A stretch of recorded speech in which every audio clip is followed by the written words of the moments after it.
दोस्तों, हम इंसानों को चाहे कितने भी धोखे क्यों न मिले, चाहे कितने भी दुख, चाहे कितने भी तकलीफें क्यों न उठानी पड़े, लेकिन हम कभी भी आगे बढ़ना नहीं छोड़ते। हम हर रोज नए लोगों से मिलते हैं, नए रिश्ते बनाते हैं। ये बात पता होते हुए भी कि पिछली बार हमारे रिश्तों का क्या अंजाम हुआ था, किस तरह से हमें धोखे मिले थे, लेकिन उसके बावजूद भी हम कभी भी घुलना मिलना और रिश्ते बनाना नहीं छोड़ते। तो सवाल यहाँ पर ये उठता है कि क्या हम गलत है? क्या हमारे मन को ये बात समझ नहीं आती कि अकेले रहना क्या होता है, धोखा खाना क्या होता है? तो फिर हम भला अकेले रहना कैसे सीखे? यदि हम आज के युग की बात करें तो विज्ञान भी काफ़ी आगे निकल गए हैं। आज हमारे पास वो सारी सुख सुविधाएं हैं जिससे हमारा काम चुटकियों में हो जाता है। लेकिन दूसरी तरफ यदि हम वास्तविकता को देखने का प्रयास करें तो इसी विज्ञान के मदद से हमारे पास मनोरंजन का भी हजारों नए तरीके हैं, जिसके कारण हम खुद के साथ वक्त बिताना भूल चुके हैं। जब भी हमें खाली वक्त मिलता है तो हम अपने मोबाइल का इस्तेमाल करते हैं, या तो उससे किसी से बातें करने में लगे रहते हैं या फिर किसी मनोरंजन का चीज देखने में लगे रहते हैं, जिससे हमें किसी भी प्रकार का कोई ज्ञान नहीं प्राप्त होने वाला है, जिससे हमारा समय भी पूरी तरह से नष्ट होता चला जाता है। लेकिन हमें इसका तनिक भर भी आभास नहीं है और समय बीतते बीतते हम ये तक भी भूल चुके हैं कि अकेले रहना क्या होता है, अपने साथ समय बिताना क्या होता है, खुद के साथ समय बिताना किसे कहते हैं। यहाँ पर सवाल ये उठता है, आखिर हम अपने साथ अपने अकेलेपन का, एकांत का आनंद कैसे उठाए, अपने साथ अकेले कैसे बने रहे, और यदि हम एकांत रहते हैं तो उसके क्या क्या फायदे होंगे। इन सभी सवालों के जवाब आज की इस कहानी में हम जानने वाले हैं। तो इस कहानी को अंत तक जरूर देखिएगा, तभी आप समझ पाएंगे कि अकेले रहना क्या होता है, अकेले रहने के क्या क्या परिणाम होते हैं और इससे हमें क्या लाभ होता है। बहुत समय पहले की बात है, किसी नगरी में एक बहुत ही धनवान सेठ रहा करता था। वो बहुत धनवान था और बड़ा ही सभ्य और संवेदनशील था। उसके पास इतना धन था कि यदि वो 7 पुश्ते बैठकर वो धन समाप्त करने का प्रयास भी करे तब भी वो धन समाप्त नहीं होता। उस व्यक्ति के पास उन सारे सुख सुविधाएं थी, लेकिन वो व्यक्ति बड़ा ही दयालु और करुणावान किस्म का था। वो कभी भी किसी व्यक्ति को छोटा नहीं समझता था, न ही वो कभी किसी की मदद करने से पीछे हटता था। जब भी कोई व्यक्ति उससे मदद मांगता तो वो उसे कभी भी ना नहीं कहता। उस सेठ से जो भी मदद हो पाती वो अवश्य करता। ये बात धीरे धीरे पूरे गांव में फैल गई और सब उस सेठ का फायदा उठाने का प्रयास करने लगे। लोग उस सेठ के पास जानबूझकर अपने दुखी होने का दिखावा करते, नाटक किया करते, ताकि वो सेठ उन्हें कुछ धन दे दे। और वो सेठ इतना दयालु था, इतना करुणावान था कि वह लोगों की बातों पर यकीन कर लिया करता था और उनकी कुछ न कुछ मदद वो अवश्य किया करता। और उस सेठ को हमेशा बस यही लगता था कि वह उन जरूरतमंदों को मदद कर रहा है जिसकी सच में आवश्यकता है। इस कारण उसका मन बहुत शांत रहता और वो मन ही मन बड़ा प्रसन्न भी रहा करता। धीरे धीरे ऐसे ही कई दिन बीत गए। उस धनी सेठ का एक मित्र था।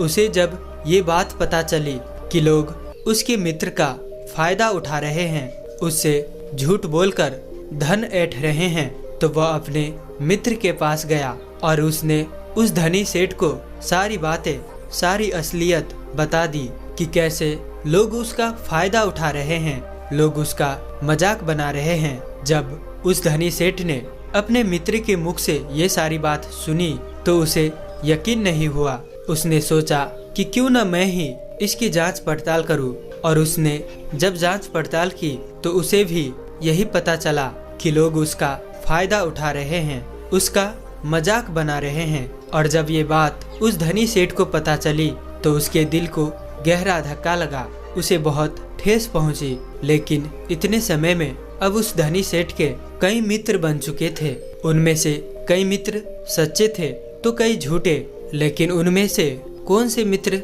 सही थे और कौन गलत, यह उस धनी सेठ के लिए जान पाना बहुत मुश्किल सा हो गया था, क्योंकि वो अक्सर ही भीड़ भाड़ में घिरा रहता था। चारों तरफ उसके सच्चे और झूठे मित्र से घिरे रहते थे।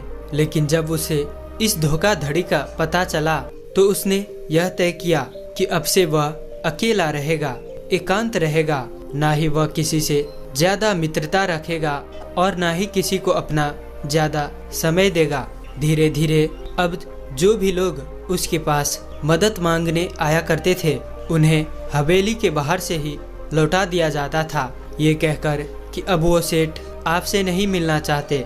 धीरे धीरे ऐसे ही समय बीतता गया और जो भी उस हवेली पर उस धनी सेठ के पास मदद मांगने जाता उसे खाली हाथ ही लौटना पड़ता। समय बीतने के साथ साथ अब उस धनी सेठ को भी अपने मित्र की याद सताने लगी, जिनके साथ वो मौज मस्ती किया करता था, गप्पे मारा करता। अब उसे वह मित्र याद आने लगे थे, उसकी याद उन्हें सताने लगी थी। लेकिन तभी अचानक उसके मित्रों ने उसका फायदा उठाया, किस तरह उसे बेवकूफ बनाया और तो और झूठा दिखावा करके कितना सारा धन उससे ऐंठा गया। यह सोचकर वह अपने किसी भी दोस्त से मिलना नहीं चाहता था, ना ही किसी की संगत में वो रहना चाहता था। वो तो बस अब अकेला रहना चाहता था, जिस कारण उसने अब सत्संग जाना शुरू कर दिया था ताकि उसका मन लग सके, ताकि वह अच्छा महसूस कर सके। उस सत्संग में उसे ढेर सारी ज्ञान की बातें सीखने को मिलती थी, कई सारे ऐसे उपदेश जिससे उसका पूरा जीवन बदल जाए और दूसरे का विचार भी उसे सुनने को मिल जाता था।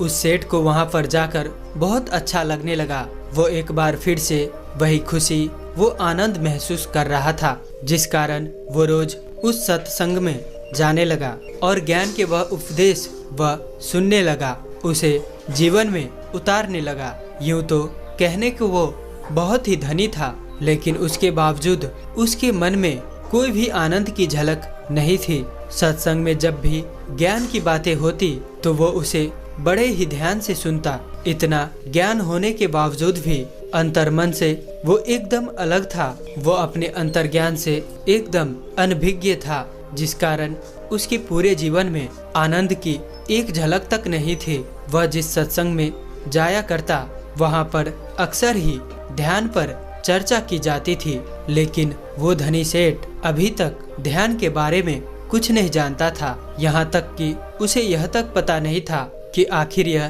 ध्यान है क्या। जिस प्रकार यदि आपके हाथों में कोई फल रख दूं और जब तक आप उस फल को चखेंगे नहीं, उसे खाएंगे नहीं, तब तक आपको उसका स्वाद कैसा है, ये खाने में कैसा लगता है, आपको ये पता नहीं चलेगा। ठीक उसी प्रकार यही बात लागू होती है। वैसे तो वो काफी धनी थे और उन्होंने अपने जीवन में बहुत कुछ हासिल भी किया था, वह काफी ज्ञानी भी थे, लेकिन उन्होंने अभी ध्यान का रस नहीं चखा था।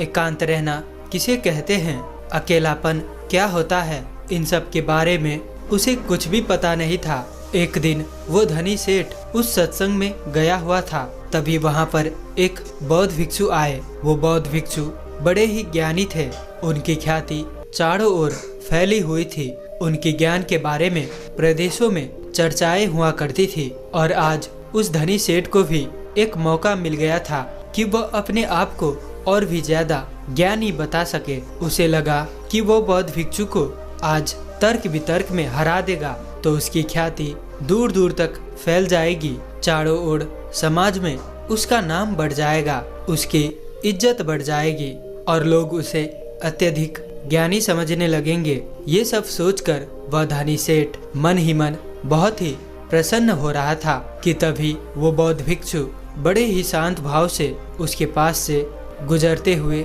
वे अपने आसन पर जाकर बैठ गए। सत्संग में तर्क वितर्क शुरू हुआ, लेकिन उस सेठ ने पहले से ही ये सोच रखा था कि वह किसी की भी उत्तर हो वो सही साबित नहीं होने देगा, जिस कारण वो सभी के उत्तरों को काटकर अपना उत्तर सबसे ऊपर रखता। और वह मन ही मन यह भी सोच रहा था कि जैसे ही ये बौद्ध भिक्षु तर्क वितर्क में हिस्सा लेंगे, मैं इन्हें ऐसा घुमाऊंगा कि यह कुछ भी नहीं कर सकेंगे। लेकिन दूसरी तरफ वो बौद्ध भिक्षु शांति पूर्वक ये सब देख रहे थे, सुन रहे थे और मुस्कुरा रहे थे। धीरे धीरे सत्संग खत्म हुआ, तर्क वितर्क भी खत्म हो गया। अब उस सेठ से रहा नहीं गया। वो ये सोचने लगा कि आखिर इतने सवाल जवाब के बाद भी बौद्ध भिक्षु ने क्यों कुछ नहीं कहा। वह सेठ उन बौद्ध भिक्षु के पास गया और उनसे कहने लगा, हे गुरुवर, मैंने आपकी बहुत चर्चा सुनी है, बहुत बातें सुनी है, लेकिन आपने यहाँ पर कुछ भी नहीं कहा। मैंने यहाँ तक सुना है कि आपके पास बहुत ज्ञान है, लेकिन फिर भी आपने यहाँ पर कुछ भी नहीं कहा। आप तो एकदम चुपचाप केवल बैठकर ये सब देखते चले गए। क्या आपको मेरी बातें समझ नहीं आ रही थी, या आपको ये लग रहा था कि आप मेरे सवाल जवाब से हार जाएंगे? वो बौद्ध भिक्षु उस सेठ की बात पर मुस्कुराने लगे और उस सेठ से कहते हैं, भंते, तुम्हारे तर्क वितर्क से मुझे कोई विवाद नहीं। मैं तो बस अपने अकेलेपन का, अपने एकांत का आनंद ले रहा था, अपने ध्यान के रस में डूबा हुआ था। ऐसी बात नहीं कि मैं तुम लोगों की बातें ध्यान से नहीं सुन रहा था, मैं उसे पूरी तरह से जागरूक होकर सुन रहा था, लेकिन मेरे मन को कोई भी प्रतिरोध नहीं था। यह सुनकर वो धनी सेठ उन बौद्ध भिक्षु से कहता है, आप क्या कहना चाहते हैं? तभी वो बौद्ध भिक्षु उस धनी सेठ से एक बार फिर मुस्कुराते हुए कहते हैं, बेटा, मैं जानता हूँ कि हर कोई ज्ञानी बनना चाहता है, वह अपने आप को सर्वश्रेष्ठ ज्ञानी मानता है, जिस कारण वो हर जगह से ज्ञान इकट्ठा करता है ताकि उसके ज्ञान के मामले में कोई भी उसे पीछे ना कर सके। लेकिन यदि कोई ज्ञानी व्यक्ति इस भूल में पड़ जाए कि वह सर्वश्रेष्ठ ज्ञानी है और उसे कोई नहीं हरा सकता, तो यह उसकी सबसे बड़ी भूल है। क्योंकि सबसे बड़ा ज्ञान तो यही है कि अपने ज्ञान का प्रदर्शन नहीं करना चाहिए, अपने ज्ञान को गिरा देना चाहिए, अपने आप को ये याद दिलाना चाहिए कि मैं अज्ञानी हूँ। ऐसा करने से आपके भीतर का अहंकार, आपके भीतर का वो घमंड पूरी तरह से टूट जाता है और तब आपका अनुभव आपके सामने आ जाता है। और वास्तविकता तो अनुभव में ही है, लेकिन लोग तो यहाँ पर ज्ञान की किताबें पढ़कर अपने आप को ज्ञानी समझ बैठते हैं। वे सोचते हैं कि जो ज्ञान उन्होंने अर्जित किया है वह तो किताबों का ही है, वो किताबी ज्ञान को ही असल सत्य मान बैठते हैं। और यही कारण है कि ऐसे लोग कभी भी एकांत का वह आनंद नहीं उठा पाते, क्योंकि वह तो बेवकूफों के तरह अपने ज्ञान को प्रदर्शन करने में लगे रहते हैं। उन बौद्ध भिक्षु के मुख से ये सारी बातें सुनकर उस धनी सेठ के दिल पर चोट सी लगी, उसे बहुत धक्का सा महसूस हुआ। उस धनी सेठ ने उन बौद्ध भिक्षु से कहा, आपके कहने का अर्थ क्या है? जब कोई व्यक्ति ज्ञान अर्जित कर लेता है तो उसके बाद उसे कौन सा रास्ता अपनाना चाहिए? क्या उसे अपनी ज्ञान के बारे में लोगों को नहीं बताना चाहिए? क्या ज्ञान लोगों को नहीं बांटना चाहिए? यह सुनकर वो बौद्ध भिक्षु उस धनी सेठ से कहते हैं, असली ज्ञानी होने की पहचान तो यही है कि वह अपनी ज्ञान से लोगों को सही मार्ग दिखाए, जिससे दूसरे व्यक्ति के मन में उठने वाले जो भी सवाल है, जो भी प्रश्न है, वो पूरी तरह से खत्म हो जाए। जब तुम किसी असली ज्ञानी व्यक्ति से मिलोगे तो तुम्हें यही देखने को मिलेगा कि वह कभी भी अपने ज्ञान का प्रदर्शन नहीं करते, बल्कि उनका एकांत ही, उनकी चुप्पी ही तुम्हारे सभी सवालों का जवाब दे दे। जरा एक बार के लिए ये सोचो कि तुमने इतना ज्ञान प्राप्त किया, इतने ज्ञान की बातें की, लेकिन इस ज्ञान का क्या फायदा जब तुम खुद ही अपने साथ रहना नहीं जानते, अपने एकांत, अपने अकेलेपन का आनंद लेना नहीं जानते? तो भला इतना ज्ञान इकट्ठा करके, इतना ज्ञान अर्जित करके क्या फायदा हुआ? जरा दिमाग लगाओ, सोचो कि क्या तुम अपने आप को अभी तक जान सके हो? उन बौद्ध भिक्षु के मुख से ये सब सारी बातें सुनकर वह धनी सेठ उनके चरणों में गिर पड़ा और उनसे कहने लगा, हे गुरुदेव, तो अब मुझे क्या करना चाहिए? मैं कैसे एकांत का लाभ उठा सकता हूँ? कैसे अकेलेपन का वो आनंद उठा सकता हूँ? वो बौद्ध भिक्षु उस धनी सेठ से कहते हैं,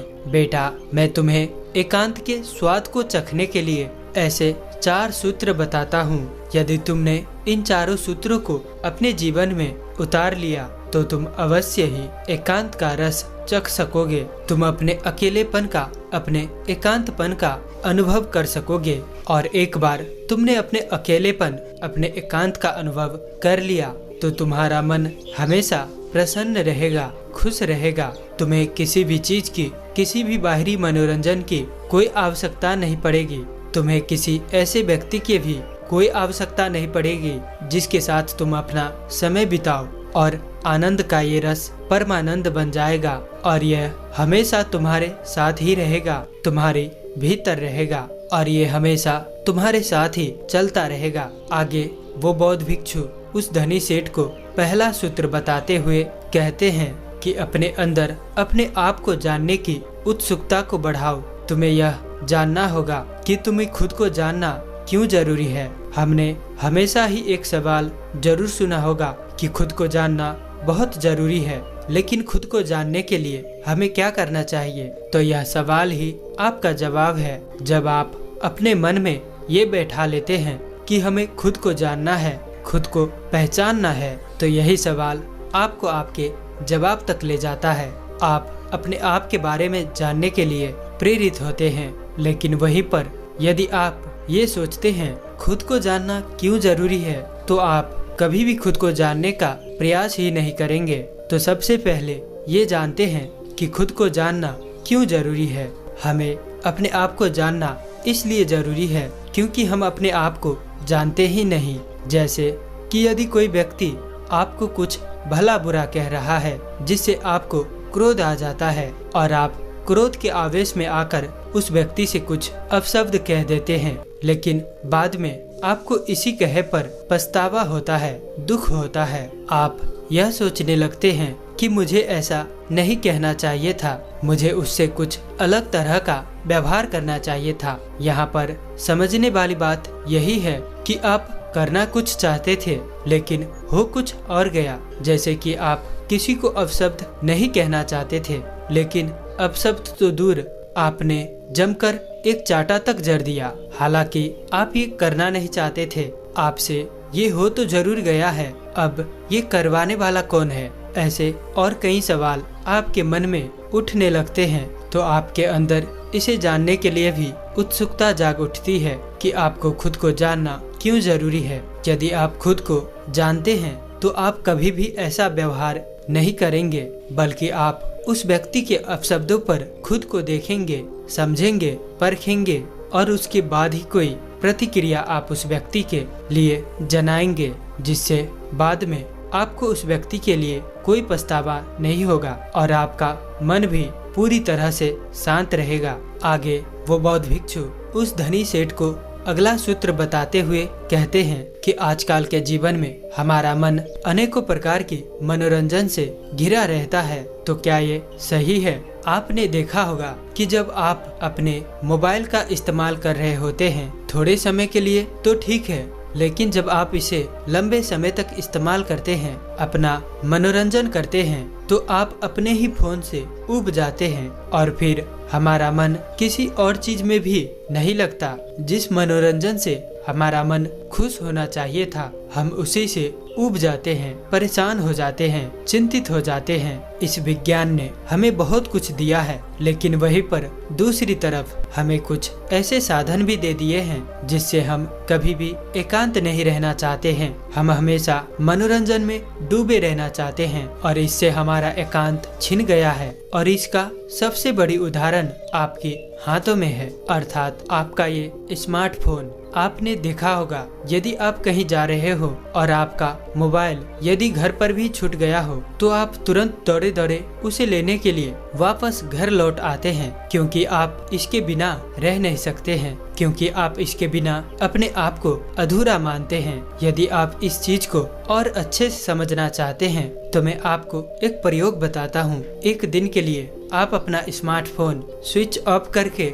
किसी ऐसी तिजोरी में रख दे जहाँ पर आप इसे चाह कर भी छू न पाए। इसी तरह से आपको पूरा अपना एक दिन बिताना है। यकीन मानिए आपको अपना ये एक दिन बिताना बहुत महंगा पड़ेगा, बहुत भारी लगेगा, क्योंकि जिस स्मार्टफोन के जरिए आप अपना पूरा समय, आप अपना पूरा दिन काट लेते हैं, जब वही आपके हाथों में नहीं होगा तो आपको अपना एक एक मिनट काटना बहुत मुश्किल लगेगा। लेकिन वास्तविकता तो यही है कि हमने अपने एकांत की बात को इन आविष्कारों के हाथों दे दी है, जिस कारण हम कभी भी अपने एकांत नहीं ढूंढ पाते हैं, हम एकांत का वो रस नहीं चख पाते हैं। आगे वो बौद्ध भिक्षु उस धनी सेठ को तीसरा सूत्र बताते हुए कहते हैं कि अपने आप को खाली रखो, क्योंकि आजकल लोग भाग दौड़ में इतना व्यस्त रहते हैं कि उनके पास अपने लिए तनिक भर का समय नहीं है, और जो थोड़ा मोड़ा समय हमें अपने लिए मिलता है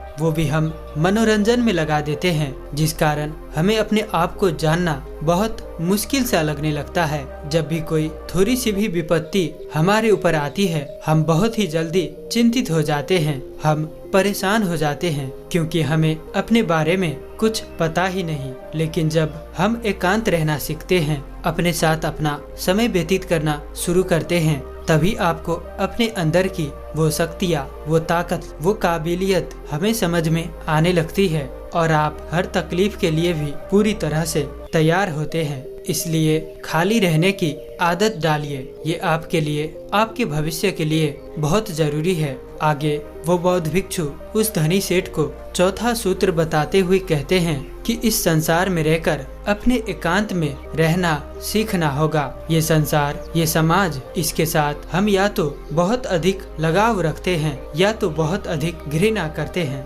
जिस कारण हमारे मन का एकांत पूरी तरह से उथल पुथल हो जाता है। हम ना तो अपने ऊपर काबू रख पाते हैं और ना ही हम ये समझ पाते हैं कि ये परिस्थितियाँ आखिर क्यों उत्पन्न हो रही है, क्योंकि हमें अपने बारे में जानकारियाँ नहीं होती। और यदि आप अपने बारे में जान लेते हैं, अर्थात एकांत में रहते हैं, तो आप ये भी समझ पाते हैं कि ना तो आपका कोई मित्र है और ना ही आपका कोई शत्रु। आप इस संसार में हर एक प्राणी को एक समान ही देखते हैं। जब आप ध्यान करते हैं, एकांत में रहते हैं, तब आप इतने काबिल तो हो जाते हैं कि आप इस संसार में रहकर भी इस संसार से अलग रह सकते हैं, अपने जीवन का निर्वाह भी कर सकते हैं, अपनी जिम्मेदारियां भी निभा सकते हैं। लेकिन आपके मन में एकांत स्थिर भाव में यूं ही बना रहेगा। लेकिन यहाँ तक आपको पहुँचने के लिए पहले आपको खुद के बारे में जानना जरूरी है। अपने मनोरंजनों से दूर